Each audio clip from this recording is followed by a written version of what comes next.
بسم اللہ والصلاة والسلام علی رسول اللہ اما بعد۔ یہ صفحہ نمبر ہے 200، آیت نمبر ہے 19۔ اعوذ باللہ من الشیطان الرجیم، بسم اللہ الرحمن الرحیم۔ یا اہل الکتاب قد جاءکم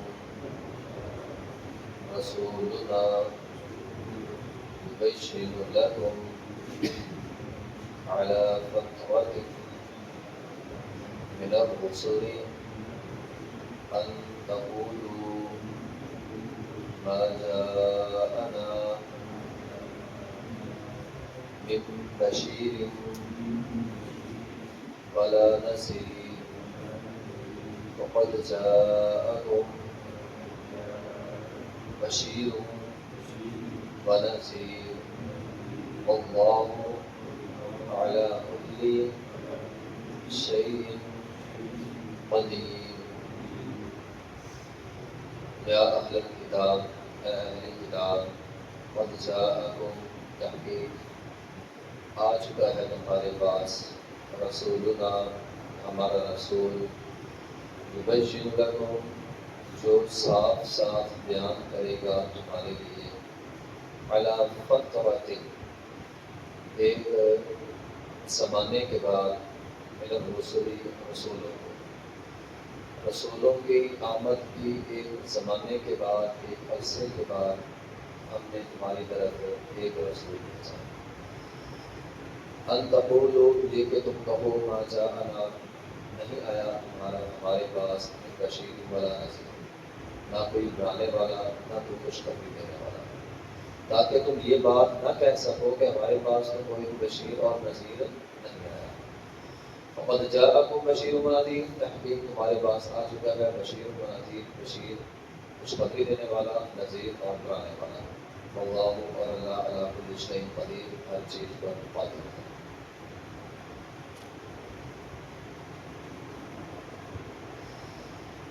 یا اہل الکتاب، اے اہل کتاب، قد جاءکم، تحقیق آیا ہے تمہارے پاس ہمارے رسول۔ یہودی اولاد ہونے کا پچھلی آیت کے اندر ہم نے پڑھا ہے، یہود و نصارہ کہتے تھے ہم اللہ کی اولاد ہیں، اور یہ دعویٰ ان کا اس لیے تھا کہ وہ یہ لوگوں کو سمجھانا چاہتے تھے کہ ہم رسول اللہ صلی اللہ علیہ وسلم کے افضل ہیں، کیونکہ نبی علیہ السلام جو دعویٰ کرتے ہیں وہ تو بشر ہے، تو ہم انبیاء کی اولاد ہوئی تو پھر ہم اس سے بہتر ہو گئے۔ اگر یہ بھی نبی اولاد ہونے کا دعویٰ کرتا تو پھر ہمارا مقابلہ تھا اس کے ساتھ، چونکہ یہ اپنے آپ کو بشر کہتا ہے، ہم انبیاء کی اولاد ہیں، اس لیے ہم اللہ کی اولاد ہیں، اس لیے ہمارا اس کے ساتھ مقابلہ نہیں کرتا۔ اللہ تعالیٰ نے ایک جواب تو پچھلی آیت کے اندر دے دیا، اور یہاں پہ دوسرا جواب یہ ہے، یا اہل الکتاب، اے اہل کتاب، قد جاءکم رسولنا، ہمارا رسول تمہارے پاس آیا ہے، یبین لکم، تاکہ وہ کھول کر بیان کر دے، علی فترہ، فترہ اصل میں کہتے ہیں وقفے کو، رسولوں کی آمد کا سلسلہ جو جاری تھا وہ عیسیٰ علیہ السلام کے آنے کے بعد رک گیا۔ بنی اسرائیل کے سب سے آخری پیغمبر عیسیٰ علیہ السلام، عیسیٰ علیہ السلام کے بعد ایک عرصے تک کوئی پیغمبر نہیں آیا، تقریباً 570 سال بعد نبی پاک علیہ السلام جو ہے وہ مبعوث ہوئے۔ تو جب یہ فترہ کا دور تھا، یعنی رسولوں کی آمد رکی ہوئی تھی، اس زمانے میں، یعنی یہ جو 570 سال تھے، اس زمانے میں یہود یہ دعائیں کرتے تھے کہ اللہ ہمارے درمیان نبی بھیج، ہم انبیاء کی صحبت سے کیوں محروم ہیں۔ وہ یہ دعائیں کرتے تھے کہ ہمارے پاس کوئی نہ کوئی نبی آئے اور ہم اس نبی کے ساتھ ملیں اور وہ نبی ہمیں ہماری رہنمائی کرے۔ تو اللہ تعالیٰ نے فرمایا اللہ فترۃ من الرسل، رسولوں کا ایک سلسلہ جب رک گیا، اس کے بعد ہم نے ان تقولوا ما جاءنا بشیر و نذیر، لوگ کہیں یہ نہ سمجھ بیٹھے اب تو کوئی رسول آتا نہیں ہے، اب اپنی مرضی سے جو مرضی کریں، پہلے تو وقفے سے آ رہے تھے، یکے بعد دیگرے آ رہے تھے۔ رسول اللہ صلی اللہ علیہ وسلم نے فرمایا بنی اسرائیل کی سیاست انبیاء کے پاس تھی، ایک نبی جاتا تھا دوسرا آ جاتا تھا، پھر وہ جاتا تھا تیسرا آ جاتا تھا، تو یہ سلسلہ چلا ہوا تھا۔ تو 570 سال ہو گئے تھے یہ سلسلہ رکا ہوا تھا۔ اب لوگوں کے درمیان شرک بڑھتا جا رہا تھا، لوگ یہ سمجھتے تھے ہمیں کوئی روکنے والا نہیں، کوئی پوچھنے والا نہیں، جو مرضی کرے۔ التقولوا ما جاءنا من بشیر ولا نذیر، تو کچھ لوگ کہنے لگے ہمارے پاس کوئی نبی کیوں نہیں آتا؟ اللہ تعالیٰ فرماتے ہیں تمہاری خواہش کے مطابق ہی تمہارے پاس نبی آیا۔ یہ وہی نبی ہے جس کا تم اللہ تعالیٰ سے مطالبہ کرتے تھے، ہمارے پاس کوئی بشیر یا کوئی نذیر کو خوشخبری دے۔ بشیر کہتے ہیں کسی چیز کی خوشخبری دینا، اور نذیر کہتے ہیں اللہ تعالیٰ کے عذابات کو، اللہ تعالیٰ کے عذابات سے ڈرانا۔ تو اللہ تعالیٰ کی طرف سے خوشخبری دینے والا اور اللہ تعالیٰ کی طرف سے ڈرانے والا تمہارے پاس آ چکا ہے، اب ایمان کیوں نہیں لاتے؟ گویا اس آیت کے اندر اللہ تعالیٰ نے نبی علیہ السلام کی آمد کا مقصد جو ہے وہ بیان کیا ہے۔ عمر بن عاص ایک صحابی رسول ہیں، ان سے ایک آدمی نے پوچھا کہ آپ ہمیں یہ بتلا سکتے ہیں کہ رسول اللہ صلی اللہ علیہ وسلم کی وہ صفات جو تورات کے اندر موجود ہیں وہ بیان کرنا، نبی پاک کے وہ اوصاف جو تورات کے اندر موجود ہیں وہ بیان کر سکتے ہیں؟ یہ اس کا سوال ہے۔ عمر بن عاص رضی اللہ عنہ فرمانے لگے اللہ کی قسم میں تمہارے پاس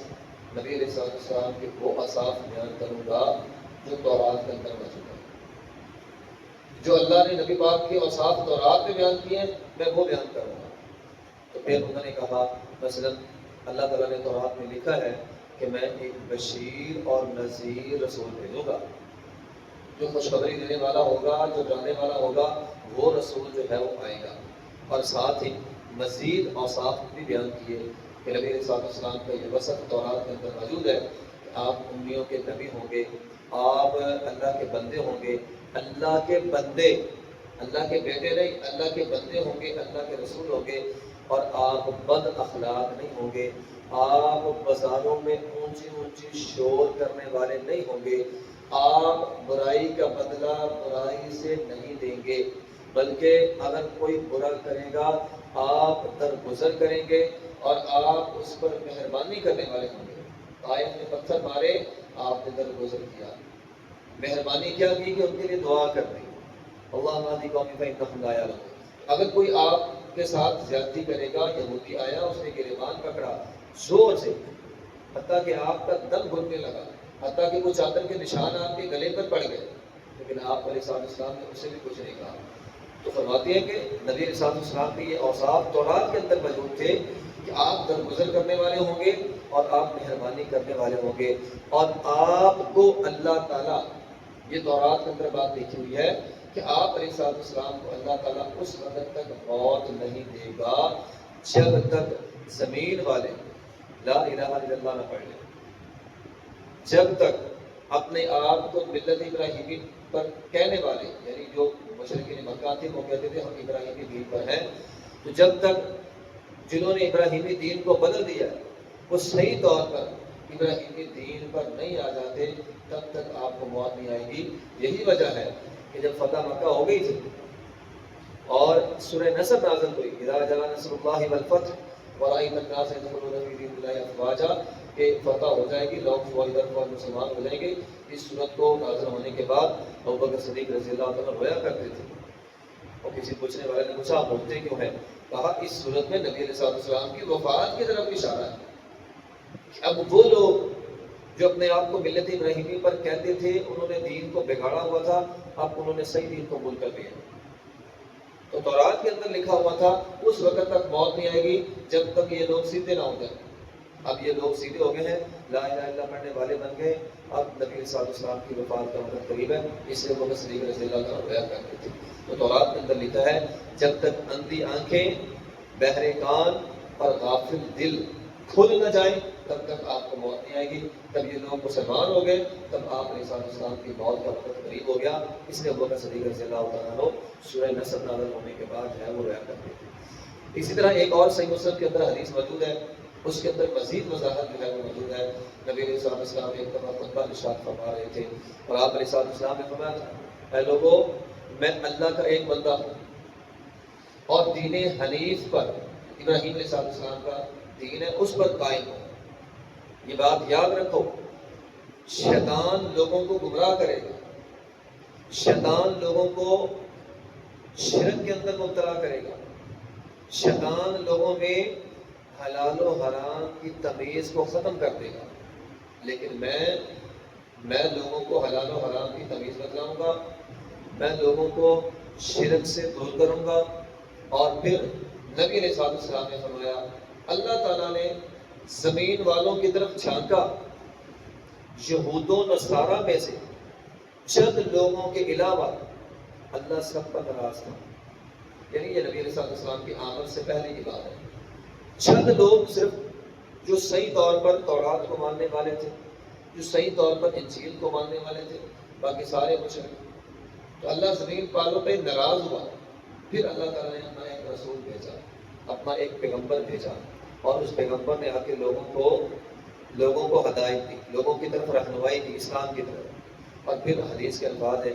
نبی علیہ السلام نے فرمایا، اللہ تعالیٰ نے مجھے مبعوث کیا تاکہ اللہ تعالیٰ میرے ذریعے لوگوں کی آزمائش کرے، جو مجھے مانے گا وہ کامیاب ہو جائے گا۔ پھر اللہ تعالیٰ نے میرے ساتھ ایک کتاب بھی اتاری، یعنی قرآن بھی آیا، اور نبی علیہ السلام نے فرمایا قرآن ایسی کتاب تھی جس کو دھو کے صاف نہیں کیا جا سکتا، یعنی یہودی عیسائی تورات کی تختیوں کو دھو کے صاف کر دیتے تھے۔ فرمایا تو قرآن ایسی کتاب نہیں جس کو دھو کے صاف کیا جائے، اور قرآن اس لیے نازل ہوا تاکہ ہم قرآن کو ہر حالت میں پڑھیں، سونے سے سوتے ہوئے بھی پڑھیں، اور جب بیدار ہے تب بھی پڑھیں، جب سونے لگے تب بھی پڑھیں، بیدار کی حالت میں پڑھیں۔ اور پھر مجھے حکم ہوا میں قریش کو جلا دوں، فرمایا مجھے حکم ہوا میں قریش کو جلا دوں، یعنی ان کے ساتھ لڑوں۔ میں نے عرض کیا اللہ اگر میں ان کے ساتھ لڑتا ہوں تو پھر تو وہ تو ظالم لوگ ہیں، وہ تو میرا سر کچل دیں گے، میں کیا کروں؟ وہ میرے سر کو روٹی کی طرح بنا دیں گے۔ یہ صحیح مسلم کے الفاظ ہیں۔ پھر اللہ تعالیٰ نے حکم دیا کہ میں آپ کو حکم دیتا ہوں آپ ان کے خلاف لڑیں، آپ ان کے خلاف ایک لشکر لے کر جائیں گے، ہم 5 لشکروں کے ساتھ آپ کی مدد کریں گے، آپ ان کے خلاف جہاد کریں گے، ہم 5 گنا مزید لشکر بھیج کر آپ کی مدد کریں گے، آپ ان کے خلاف خرچ کریں گے، ہم آپ کے اس خرچ میں آپ کی مدد کریں گے، آپ ان کے خلاف نکلیں ان لوگوں کو لے کر جو آپ کی بات ماننے والے ہیں، جو آپ کی بات ماننے والے ہیں، آپ ان کو ساتھ لیں اور ان لوگوں کے خلاف لڑیں جو آپ پر ایمان نہیں لاتے۔ تو یہ صحیح مسلم کی حدیث ہے۔ تو یہ نبی علیہ السلام کے آنے کا مقصد ہے۔ آپ کو بشیر کہا گیا ہے، آپ کو نذیر کہا گیا ہے۔ آپ بشیر ہیں، خوشخبری سنانے والے، اور نذیر ہیں جو لوگ سیدھے راستے سے ہٹے ہوئے ہیں انہیں سیدھے راستے پر لانے والے اور ان کو سمجھانے والے کہ اگر بات نہ مانی، یہ نبی صلی اللہ علیہ وسلم کی آمد اور قرآن آزمائش کی تھی، اسی اعتبار سے ہے نا کہ جو قرآن کی بات نہیں مانے گا، نبی پاک کی بات نہیں مانے گا، گویا وہ جہنم میں جائے گا۔ اس بات کی وضاحت کرنے کے لیے، لوگوں کو ڈرانے کے لیے آپ کو نذیر بنا کر جو ہے وہ بھیجا گیا ہے۔ تو بہرحال نبی علیہ السلام کی آمد کا مقصد یہ ہے کہ لوگ لا الہ الا اللہ پڑھ لیں۔ جب لوگوں نے لا الہ الا اللہ پڑھ لیا، لوگ ڈرنے والے بن گئے، لوگ خوشخبری سنانے والے بن گئے، پھر آپ کی بعثت کا مقصد پورا ہو گیا۔ فتح مکہ کے موقع پہ آپ نے اعلان کیا تھا اللہ نے جو پیغام مجھے دیا ہے میں نے تم تک پہنچا دیا ہے، اب تمہاری ذمہ داری ہے یہ پیغام جو ہے وہ آگے پہنچانا، اب ہماری ذمہ داری ہے وہ پیغام آگے پہنچانا۔ واللہ علی کل شیء قدیر، اور اللہ ہر چیز پر قادر ہے۔ آخر دعوانا